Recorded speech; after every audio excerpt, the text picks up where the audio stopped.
All right, it's Adam back with the reading habits. And I'm looking at my laptop here. I have some notes. I just wanted to do a quick update for the May challenge, 50 books.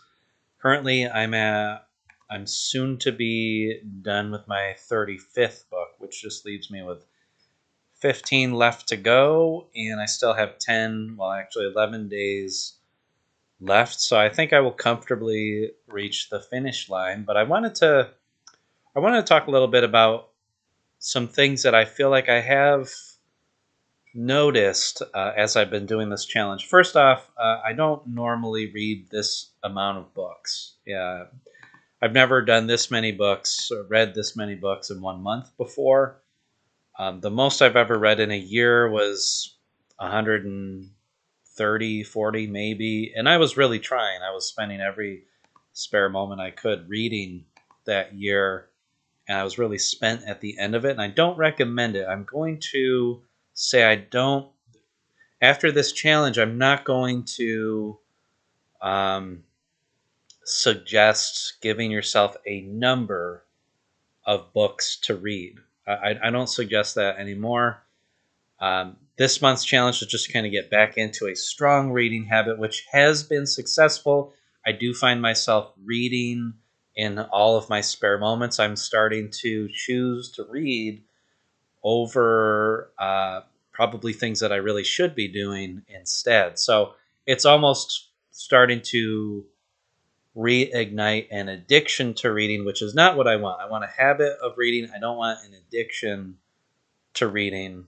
But I did want to kind of address that a little bit. So I've already read more books in this month than I have read all year up to May. So you have before that, I felt like I was reading at my leisure, and I didn't feel a very powerful tug to just read anything and everything as quickly as I could. So there's some caveats to this challenge. Yes, it's great that I'm reading so much, but at the same time, it feels like maybe some of the downstream emotional effects of pushing yourself to do this much might be too much for me. So I just want to run through my points real quick. I don't want this to be too long of a video, but I do want to get some points across. Firstly, I feel like I can read any fiction now. Um, I have read maybe 12 different authors in this process of reading. I think it's been more than 12. I'm not going to count, but I have been reading a variety of authors. I've never read their stuff before. And it's made me just ultimately not afraid to try new authors, especially when it comes to fiction. I've never had that problem when it came to nonfiction. I always expect nonfiction to be title based and interest based instead of author based. With fiction, it's a bit more author based, but I do find that I'm now open to reading just anybody at all, and trying all sorts of different books that I wouldn't try before. Second point, I've reinforced the feeling that I naturally slow down when I find something that I like, as opposed to if it's something that I don't care for or just straight up don't like, I speed up. I go even faster in my speed reading. So I do want to re-mention, if you haven't seen my other videos, that with this challenge, I've also been practicing speed reading throughout. But still, I still find it difficult to speed read a book I really like, where I really want to follow it much more closely. But it just reinforces that behavior that's kind of automatic. When you find something you really like, you're going to slow down and don't worry about it. You can still get 50 books in for a month. You can still read a ton of stuff if you so wish.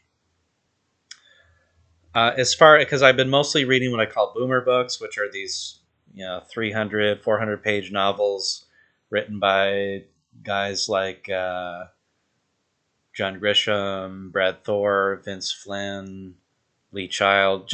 That's just to name a few of them as I look over to some stuff that I have. Michael Connolly. I've noticed that with these, why I don't like some of these books and why I think I prefer some of them. over others.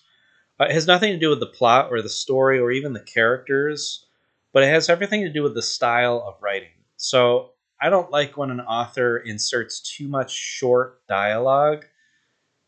It's easy to go way too fast reading through short dialogue. I think your eye is not properly trained to handle that in a way that doesn't just make it feel scrambled in your brain. So if you speed read through short dialogue, you're not going to catch anything. And so if there's a lot of short dialogue, I find that my mind wanders and I don't really enjoy the story. I don't get a lot out of short dialogue. And just a lot of dialogue in general can be confusing because I find stories like the Jack Reacher stories where there's a lot more descriptive paragraphs of what he's doing, where he's going, what he's thinking. Um, I find that a lot more easy to follow, even when speed reading, than like a James Patterson or a Michael Connelly book where there's tons of talking and not a lot of description. Not, I get lost and I don't know who's who. I find that some styles of writing you understand who is who a lot easier. You understand who's the main character. You understand who the side characters are, who the enemies are. You just have more idea of what who is who and what's happening. Whereas other books, I feel like they just ignore giving good descriptions of characters. I don't just mean physical descriptions. I find physical descriptions to be largely worthless, but descriptions of a character that tells you something about them that sticks in your mind, something that's sticky there, so that whenever their name comes up, you know who that is, and it's easy to follow. So my other point that I had written here was just I tend to zone out and dislike novels with a lot of short dialogue, which I just covered. Oh, I also put in a note here that it'd be honestly even these books that one would read through quickly and that are relatively short and not very complicated, they still would benefit from having a character key at the beginning, a who's who kind of list of who all the named characters are, and just a brief description of who they are. Because sometimes I forget who somebody is. I don't want to go all the way back to the beginning of the novel, or find where this character was introduced just to figure out who they are. I'm not trying to spend too much time on these books. I know because even the ones that I have enjoyed and have spent more time on, I'm not really getting anything out of them that would be worth it in comparison to spending that kind of time on a great classic, a book of the Western canon, or a very good nonfiction that's teaching me a lot. Books with short 1 to 3 page chapters feel unreadable. If I ever find an author who has 1 to 2 to 3 page chapters over and over, I mean, once in a while, that's fine if it's an important chapter, but doesn't need a lot. But if every chapter is like that, like I'm just dropping the book. It's you don't retain anything. Those books are pure fluff garbage, in my opinion. And if the storyline isn't clear or have clear markers as to where we are, I'm going to lose my focus. I end up feeling like I'm wasting my time anyway. I have an easier time following single characters and perspectives with less characters involved. I feel like the more characters that get involved in stories, the worse of a story it's going to turn out to be. Most authors, they're not Leo Tolstoy. They're not writing War and Peace by inserting all these characters in a 300-page novel. You're not, and these are not like 300 dense pages. These are 300 14 16 point font pages and a lot of dialogue. You're not getting a ton out of it, and it's not a play. It's not like I feel like a play would be easier to set up more characters than a novel. I just left a note here that I tend to like the Jack Reacher novels. I did read one that I didn't like. I think it didn't have the feel of a Jack Reacher novel. I don't know what was different about it, but it didn't have a specific feeling that I get when I read a Jack Reacher novel. I thought some of them were okay, and they're interesting in their own sort of male wish fulfillment sort of way. I liked one of Brad Thor's books. I liked his style and his knowledge of unrestricted warfare from one of his books, Chinese Unrestricted Warfare, which is a nonfiction that was released a while ago, describing how the Chinese conduct warfare by other means, and should be an interesting, important read. I haven't read it myself, but I do have it downloaded to my computer, and I will be reading it probably this year.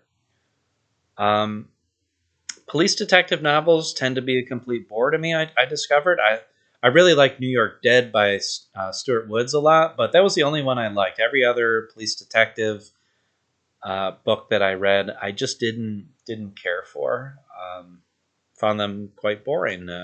John Grisham seems like a step above others. He seems to have the stuff to make his novels interesting, no matter what he's writing about. And I'm glad that he doesn't just follow a single character, and that his books are about different characters each time, different scenarios. He just he has something the others don't have, and his stuff. Even when I speed read it, I find that I can always follow it, and I can figure out who the characters are and what's going on. And yeah, but I also felt like AI could write a lot of these novels. I noticed that when I read a Vince Flynn novel, I found out afterward that because this novel came out last 2 years ago, Vince Flynn died in 2014. I did not know that. Died of cancer. So some other guy whose name I fail to to remember wrote the Vince Flynn novel. Now I haven't read actual Vince Flynn, but by reading it, I'm thinking like if this ghostwriter could do such a good job, and he's not a ghostwriter because his name is plastered on it, but just writing in that using the character of Vince Flynn, I suppose, the intellectual property of that publisher, I guess. Um, I'm feeling like if all of those one guy's novels, like let's say all John Grisham's novels are uploaded to an AI, I think an AI could pump out these novels. I think that's going to be the future of publishing. I think you're going to have these big names, and you're going to have a bunch of AIs and maybe editors for these publishing companies, saving a ton of money, not having to pay authors, but just using their names as part of their own intellectual property, and then just churning out all these books for them.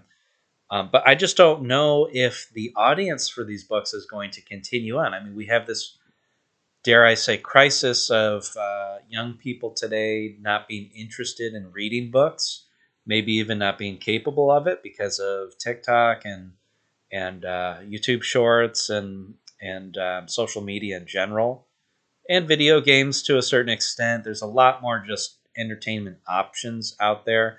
And honestly, I find many video games are really well done and even more enjoyable. Even their storylines are more enjoyable um, than reading many of these novels that I've read. But I feel like we're going to suffer a period. I have a theory that once the boomers have passed on, and then the Generation X might be the last kind of group of people who reads these short fiction novels that, all the big names that you see in the library, where they have like 20, 30, 50 of one character episodic. I think that's all going to go away in the next 30 to 40 years, maybe even sooner. Not only are books like that expensive when they're brand new, but people just aren't going to be interested in reading them no matter what. They're just, none of the stories really blew me away in a way where I would think to myself, it's more worth it to read a Jack Reacher novel or something else than it is to watch a new show like Mobland that is out. Mobland is way better. It's way better. I mean, Jack Reacher has its place, and there's some certain wish fulfillment there, but I find that it's not. It just doesn't stick with me enough.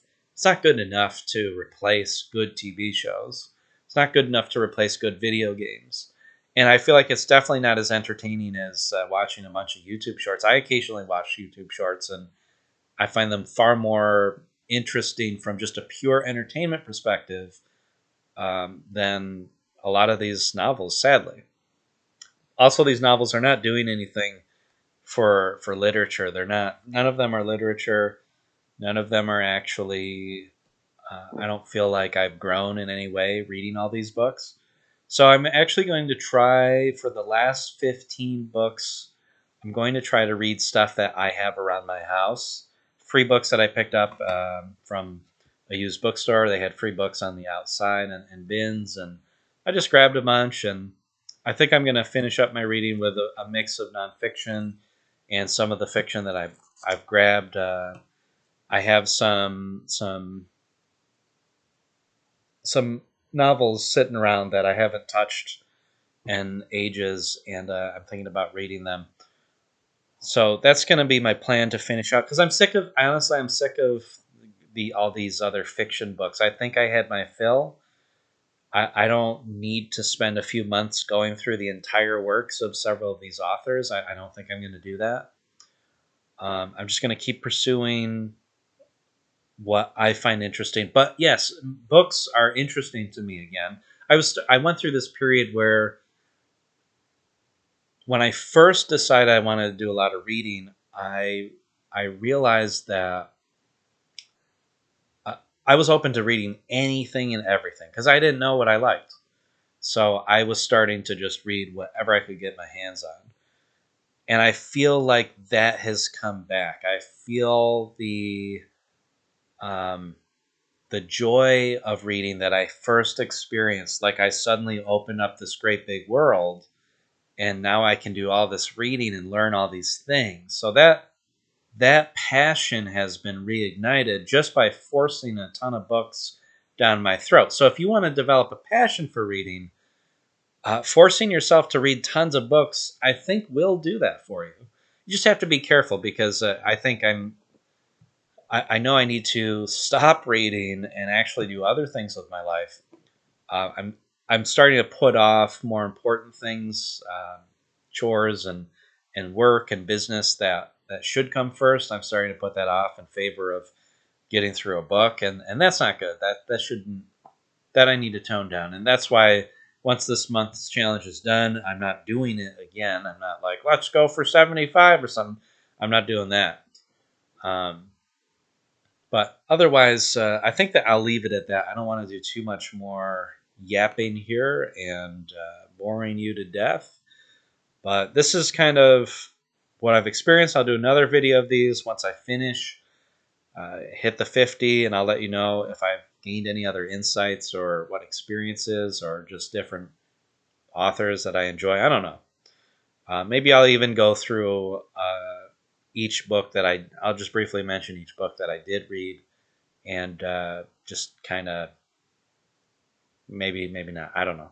Anyway, thank you for watching, and good luck if you are also doing this challenge. Even if you just do $5 a month, or initially assign a number, but then scale back and deselect the assignment of a number for your own sanity, for the sake of I find myself starting to read more for the number of books read instead of the books themselves. And that's something that I used to track how many books I read every year. For like a decade, I did that. Then I got out of doing it because I realized I was doing too much reading just for achieving a number um, instead of for the sake of the books themselves. And that's the ultimate balance that I want to have, to do a lot of reading, have a good strong reading habit, not to worry about how many books I'm reading, not to pay attention or track how many books I'm reading. So this challenge has kind of re-kick-started the passion in reading, and for that alone, I think it's worth it. The books themselves don't matter too much in this regard. The number of books certainly doesn't matter. I don't find it impressive to read like a book a day. I just not when it's these kind of books. Even if they were really really good books, I would be hesitant to say that's good, because that you could be sure you might read through a great book. I'm looking at a book I have, like How Not to Be Wrong. the power of mathematical thinking. You might read through that in a day, but are you going to retain any of that? No. No. So that's not the purpose of reading. That's not the goal that we're trying to get to. It's really just reigniting, it's creating the reading habit. It's creating a skill. You're developing a skill for speed reading should you need it. You don't always need to. And also just reigniting a passion for reading. And anyway, I'm going to leave it at this, and I will see you next time when I've hit the 50.